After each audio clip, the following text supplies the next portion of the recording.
안녕하세요. 오늘도 저희를 찾아주셔서 진심으로 감사드립니다. 이제 새벽에 전해드릴 옛 이야기를 시작하겠습니다. 오래전 한 작은 마을에 마음씨 고운 부부가 살고 있었습니다.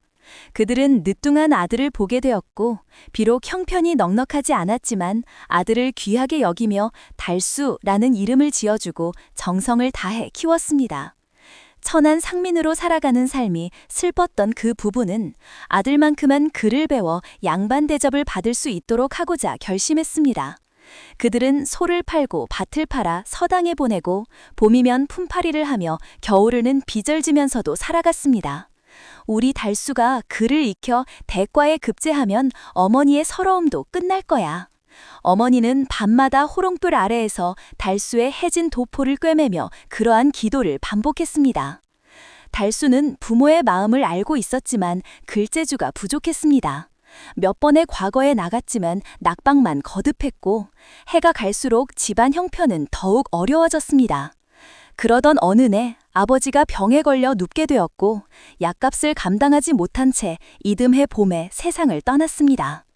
슬픔에 잠긴 어머니는 대청에 앉아 말없이 눈을 감았습니다. 며칠이 지나고 어머니는 겨우 입을 열었습니다. 달수야, 이제 과거는 그만 보자. 이제 너도 땅을 메고 곡괭이를 들어야 한다.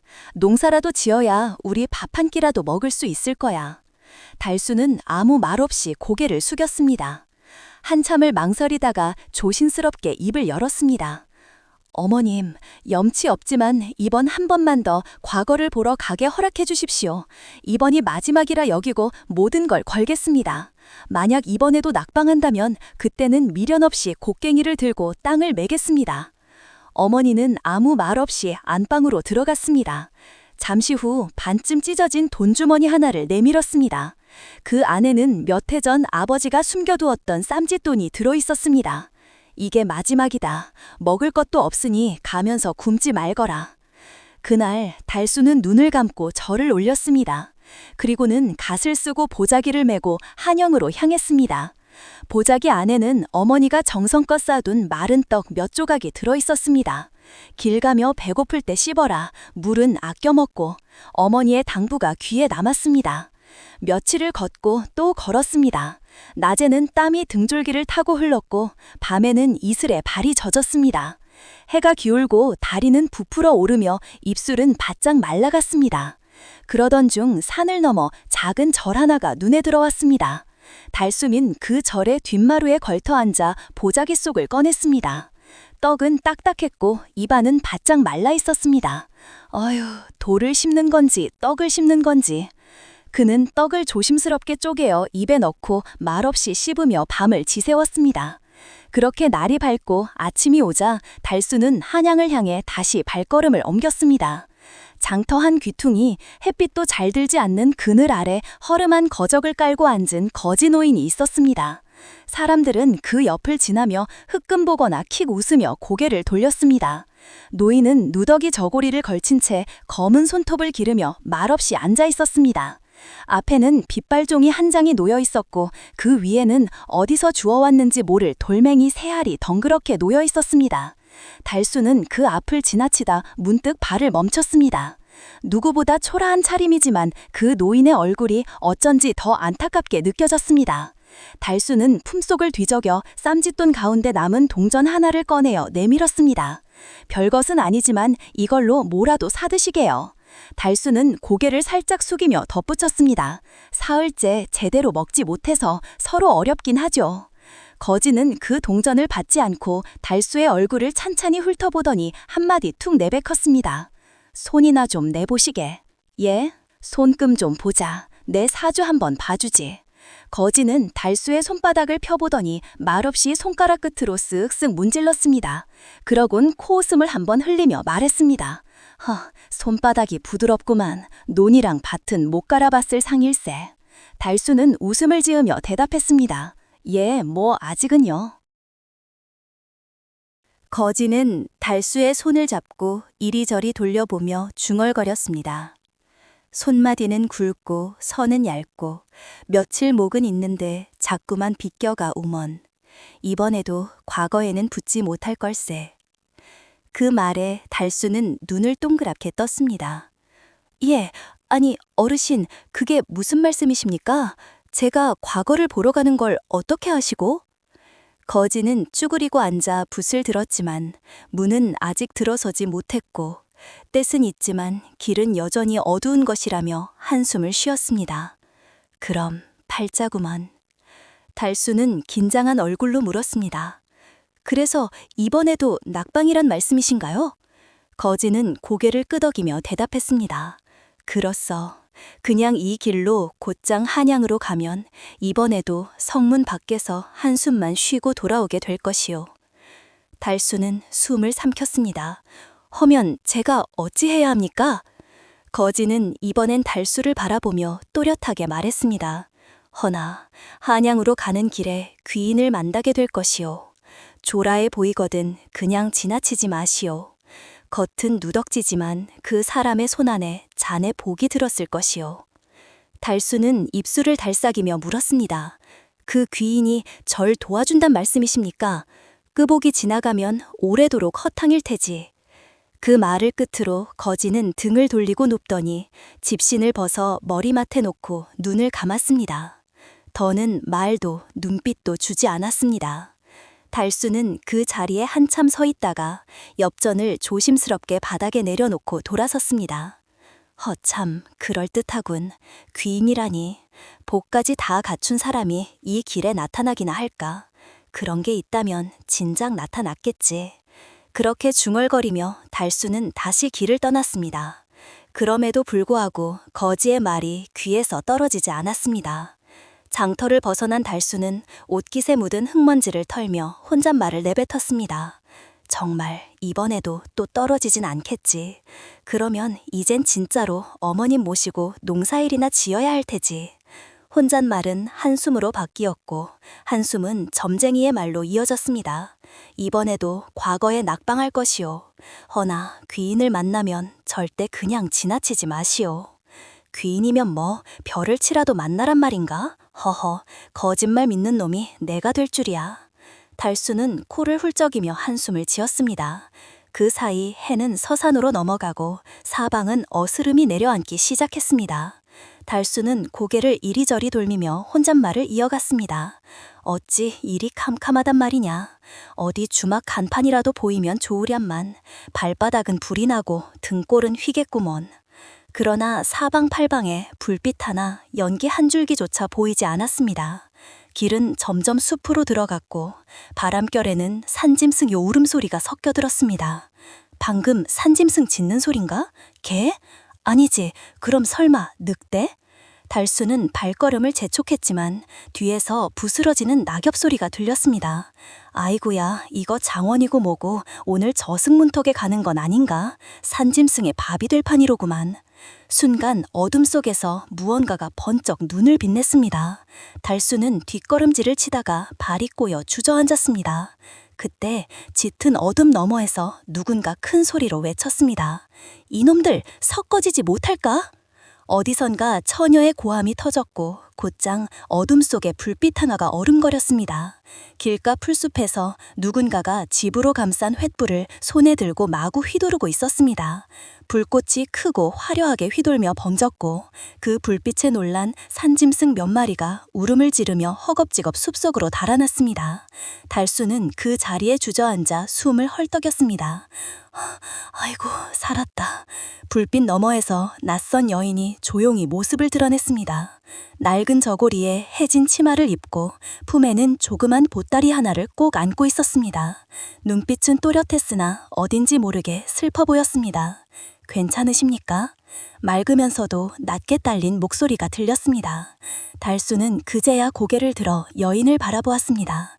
예, 예, 방금 그 횃불은 혹시... 여인은 작게 고개를 끄덕였습니다. 손에는 아직 불이 꺼지지 않은 작은 횃불 하나가 들려 있었습니다. 이 산에는 들개들이 자주 내려옵니다. 저도 종종 겪는 일이지요. 그럼 방금 저를 살려주신 거군요. 달수는 급히 일어나 고개를 숙였습니다. 이 은혜를 어찌 갚습니까? 덕분에 살아서 시험장까지 가게 되었으니 장원 급제라도 해야 빚을 갚을 터인데. 허허, 장원은커녕 낙방이나 안 하면 다행일 판입니다. 여인은 잠시 달수를 바라보다 조용히 물었습니다. 과거를 보러 가시는 길이셨습니까? 예, 마지막이라 생각하고 가는 길입니다. 이번에도 낙방하면 몸을 붙여서라도 밭을 매야죠. 어머니께서 언제까지 고생만 하시게 둘 순 없으니 말입니다. 달수는 기운 없는 웃음을 지으며 대답했습니다. 그러면서 여인의 남루한 행색을 보며 조심스럽게 질문을 꺼냈습니다. 그런데 혹시 사방으로 길 떠나신 분 같아 보입니다만? 여인은 고개를 조용히 끄덕였습니다. 사종이 있어 떠돌고 있습니다. 달수는 더는 묻지 않았습니다. 그저 잠시 말없이 서 있다가 조심스레 말했습니다. 혹 마을 아래에 주막까지라도 동행해 주시겠습니까? 식사라도 같이 하시지요. 이 몸을 살려주신 은혜를 밥 한 그릇으로라도 갚고 싶습니다. 여인은 망설이다가 작게 고개를 끄덕였습니다. 그렇다면 그 은혜 밥 한 그릇으로 갚겠습니다. 달수는 횃불을 들고 앞장섰고 여인은 보따리를 안고 그 뒤를 따랐습니다. 그렇게 두 사람은 나란히 어두운 산길을 천천히 내려갔습니다. 달수는 길과 나뭇가지에 자꾸 도포자락이 걸려 헛걸음을 했고 여인은 무릎 아래 찢어진 치마를 한 손으로 가리며 조용히 걸었습니다. 그렇게 한참을 걸어 둘은 마을에 도착했습니다. 희미한 등불이 깜깜이는 주막 한 아래에서 달수는 발을 멈추었습니다. 이제야 사람 사는 데 왔소. 둘은 주막문을 열고 들어섰습니다. 안은 조용했고 모락모락 피어나는 국밥 냄새가 사람을 맞았습니다. 주모, 따뜻한 국밥 2그릇 주시오. 달수는 자리에 앉자마자 수저를 들었습니다. 김이 피어오르는 그릇을 들여다보다 국 한 수를 떠 입에 넣었습니다. 허허, 이제야 속이 풀리는구려. 이틀을 떡만 씹었더니 돌멩이라도 씹는 줄 알았어. 화진은 말없이 웃으며 국을 떠먹었습니다. 그 손끝은 가지런했고 자세는 흐트러짐 없이 단정했습니다. 잠시 뒤 달수가 조심스레 말을 건넸습니다. 인사가 늦었습니다. 성은 최, 이름은 달수라 하오. 경기도 장호원에서 과거로 올라오는 길입니다. 화진은 수저를 내려놓고 조용히 입을 열었습니다. 화진이라 하옵니다. 이 고을 사람이긴 하나 지금은 갈 데가 없는 몸이옵니다. 갈 데가 없다 하시면? 달수의 물음에 화진은 고개를 떨구었습니다. 말이 잠시 멈추고 침묵 끝에 입술을 열었습니다. 얼마 전 아버지께서 돌아가셨습니다. 그날로 집에서 쫓겨났지요. 양반집 소녀라 해도 그 집 문 밖을 나서는 순간 그저 지붕 없는 여인일 뿐입니다. 말이 끝나자 잠시 그 자리에 정적이 흘렀습니다. 달수는 무어라 말을 잇지 못하다가 화진이 품에 꼭 끌어안고 있는 작은 보따리를 바라보며 말했습니다. 그 보따리를 계속 끌어안고 계신 것을 보니 아주 귀한 것이 들었나 봅니다. 화진은 보따리를 한 번 더 꼭 끌어안더니 고개를 끄덕였습니다. 예, 아버지께서 숨을 거두시기 전 제게 남기신 것입니다. 별것 아닌 낡은 물건이지만 제겐 마지막이라 차마 손에서 놓을 수가 없었습니다. 달수는 그 말에 말없이 고개를 끄덕였습니다. 세상이란 게 참 묘하오. 누군 한 줄에 목숨을 걸고 누군 하나 안고 떠도니 다 같은 하루이나 사는 모양은 천갈래요. 그들은 말없이 밥을 먹었습니다. 그 자리에는 밥보다 따뜻하고 국보다 깊은 정이 조용히 오고 갔습니다. 식사가 끝나자 달수는 주모에게 방 한 칸을 청했습니다. 산내는 사랑방 작은 칸에 여인은 부엌 건너 조용한 구석에 자리를 폈습니다. 그날 밤 달수는 뒤척이며 천장을 바라보았습니다. 점쟁이의 말, 화진의 눈빛, 그녀의 손에서 건네받은 횃불의 온기. 그 사람의 손 안에 잔에 복이 들었을 것이요. 그 말이 이상하게 자꾸만 귀를 맴돌았습니다. 이튿날 새벽, 해는 아직 산 너머에 있었고 마당에는 안개가 넓게 깔려 있었습니다. 잠든 마을은 고요했고 처마 끝에서는 이슬이 뚝뚝 떨어졌습니다. 달수는 짐을 메고 조심스레 마당을 나서려다가 마루 끝에서 있던 화진을 보고 걸음을 멈췄습니다. 아이고, 일찍도 일어나셨습니다. 달수가 말을 꺼내자 화진은 고개를 숙이며 대답했습니다. 곧 떠나실 줄 알고 그냥 보내드리긴 뭐해서 품에 꼭 끌어안고 있던 보따리를 풀었습니다. 그 안에서 천으로 곱게 쌓인 물건 하나를 꺼내 두 손으로 달수에게 내밀었습니다. 변변치 않으나 이것 하나 드리고 싶어 나왔습니다. 달수는 놀란 눈으로 바라보며 물었습니다. 이게 무슨 물건입니까? 화진은 한숨처럼 말끝을 흘리며 조용히 입을 열었습니다. 아버지께서 생전에 쓰시던 붓입니다. 과거에 급제하실 때도 이 붓을 쓰셨지요. 돌아가시며 제게 남기셨습니다. 달수는 황급히 손을 들며 거절했습니다. 허나 그런 귀한 걸 어찌 제가 받겠습니까? 돌아가신 아버님의 마지막 유품을 이 몸에게 주시다니 극히 송구하고도 안 될 말씀입니다. 화진은 고개를 천천히 저으며 말을 이었습니다. 이제 저는 글을 쓸 일도 없고 앉아 붓을 잡고 글을 쓸 자리도 없어옵니다. 어차피 짊어지고 떠도는 짐이지요. 헌붓이라도 혹 나을리께 도움이 된다면 그걸로 족합니다. 달수는 말없이 그 붓을 받아들였습니다.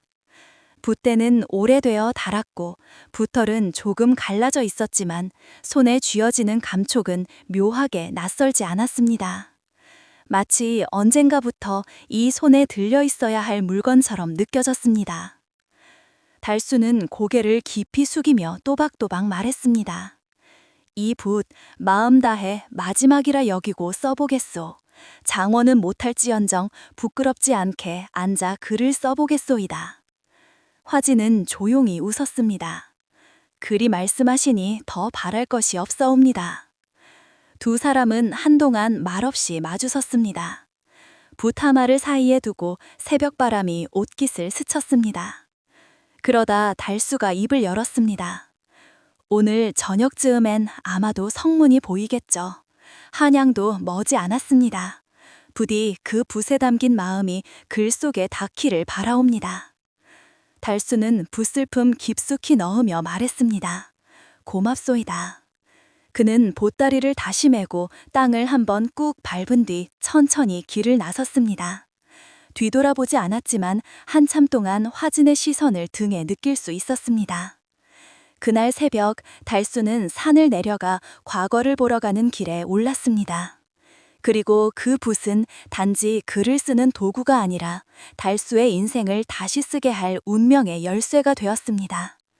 그렇게 겨우겨우 한양에 당도한 달수는 장터 옆 허름한 주막에 객방 한 칸을 얻어 지친 몸을 낡은 도자리 위에 눕혔습니다. 이튿날 아침 과거 시험날이 밝았습니다.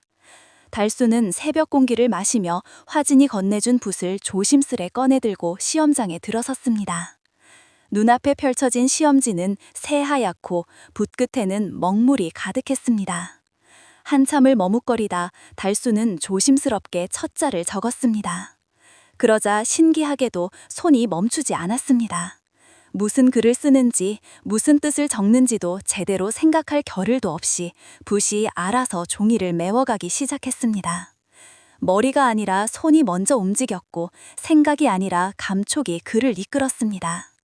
마치 오랜 세월 그 붓 안에 잠들어 있던 글이 이제야 깨어나듯 한자 한자 종이에 내려앉았습니다. 그 작업을 마치고 붓을 내려놓자 달수의 마음은 처음으로 고요했습니다. 어떤 후회도 미련도 없었습니다. 사흘 뒤 과거 급제자 명단이 붙는 날 관아 앞에는 사람들이 바글바글 모여들었습니다. 올해 장원은 장호원에서 왔다지? 그 이름이 달수라던가. 상민 집안 자식이 장원이라니 세상일 알 수 없다더니 그 말이 맞구먼. 달수는 처음에는 멀찍이 서서 확자한 소리만 듣고 있었습니다. 그러다 천천히 사람들 틈을 비집고 앞으로 나아갔습니다. 그 낯익은 이름 최달수, 명단 한가운데 또렷이 적혀 있었습니다. 달수는 잠시 바라보다 말없이 고개를 떨궜습니다. 손에는 여전히 화진의 붓이 들려 있었습니다. 이제 더는 한양에 머물 이유가 없었습니다. 그는 붓을 품에 넣고 천천히 발걸음을 돌려 고향 쪽으로 향했습니다. 그러나 얼마 가지 못해 그 발걸음이 문득 멈춰섰습니다. 화진이었습니다. 그녀의 얼굴과 목소리가 마당 끝에 내밀던 붓 한 자루가 자꾸 눈앞을 가렸습니다. 달수는 고개를 돌려 화진이 머물던 마을로 길을 틀었습니다. 산을 넘고 물을 건너 그녀와 처음 마주했던 그 작은 마을이었습니다. 며칠 뒤 봄빛이 흐르는 아침, 마을 어귀에서는 아이들의 웃음소리가 들려왔고 서당 마루 끝에는 치마자락을 고이 접은 여인이 글판을 들고 서 있었습니다. 소박한 저고리는 그대로였지만 그 눈빛에는 예전보다 깊은 단단함이 맺혀 있었습니다. 달수는 품속에서 낡은 붓을 꺼내 두 손에 올리고 마루 아래로 천천히 걸어 들어갔습니다. 화진은 아이들 너머로 그를 보고 조용히 고개를 들었습니다. 달수는 말없이 붓을 내밀었습니다. 고맙소. 이걸로 글을 써 장원까지 갔소. 이 붓은 이제 원래 있어야 할 자리에 돌아가는 것이 옳겠지요. 화진은 붓을 받아들고 고개를 숙였습니다. 잠시 후 달수가 조심스럽게 입을 열었습니다. 사실은 한양 가는 길목 장터에서 호르란 거지 노인을 만난 일이 있습니다. 가는 길에 귀인을 만나리란 말을 남기더이다. 그땐 웃어넘겼지만 지금 생각하니 그 귀인이 바로 그대인 듯하오. 달수는 잠시 눈을 내리었다가 조심스럽게 고개를 들며 말을 이었습니다. 혹 괜찮으시다면 이 몸과 함께 제 고향으로 내려가 주시겠습니까? 집은 작고 밥상은 소박하오. 허나 어머님께서 따뜻하신 분이시고 저 또한 비록 어리숙하나 마음은 한결같소. 달수는 눈을 들어 화진을 바라보았습니다. 화진은 잠시 눈을 감았다가 이내 고요히 고개를 끄덕였습니다. 며칠 뒤 두 사람은 고향에 도착했습니다. 산을 넘어 논밭을 지나 초가마을이 보이자 달수는 숨을 깊이 들이쉬었습니다. 이제야 집이 보이는군요. 마당에서는 어머니가 나무를 다듬고 계셨습니다. 비스듬히 내리는 햇살 아래 고개를 숙인 채 숫잎 하나하나를 조심스레 떼어내고 계셨습니다. 멀찍이 마을 어귀에서 달수가 크게 외쳤습니다. 어머님, 아들 장원으로 돌아왔습니다. 어머니는 손을 멈추고 천천히 고개를 들었습니다. 잠시 쉬어가는 듯 바라보던 얼굴에 이내 잔잔한 미소가 번지더니 아무 말 없이 천천히 나물 바구니를 내려놓고 마당 끝으로 걸어 나오셨습니다. 고생 많았다. 이 애미는 그저 무사히만 돌아오면 됐다 생각했는데 장원급제까지 해서 돌아오더니 이 애미가 무슨 복으로 이런 날을 보게 되었는지 모르겠습니다. 어머니는 이내 화진에게로 눈길을 돌리셨습니다. 화진은 마당 끝에서 두 손을 모아 조심스럽게 절을 올렸습니다. 이 여인, 제가 길에서 만난 인연이옵니다. 목숨을 구해주셨고 이분이 건네주신 붓으로 과거에 급제할 수 있었사옵니다. 달수가 그간 화진과의 인연을 조심스럽게 풀어내자 어머니는 잠시 말이 없더니 이내 환하게 웃으며 화진의 손을 따뜻하게 잡으셨습니다. 먼 길로 오시느라 얼마나 애쓰셨소. 초가 안채라 누추하오나 어서 안으로 드십시다. 그날 이후 화진은 부엌에서 어머니를 도왔고 작은 집안은 밥 짓는 냄새와 사람 숨결이 돌기 시작했습니다. 낙방만 하던 총각은 장원이 되었고 떠돌던 여인은 안채에 자리를 잡았습니다. 그리하여 허름하던 초가에는 사람 숨결이 돌기 시작했고 마당 끝 감나무 아래에도 웃음소리가 번져갔습니다. 겨울이 채 가시기도 전 그 집에는 봄보다 먼저 따뜻한 기운이 찾아들었습니다.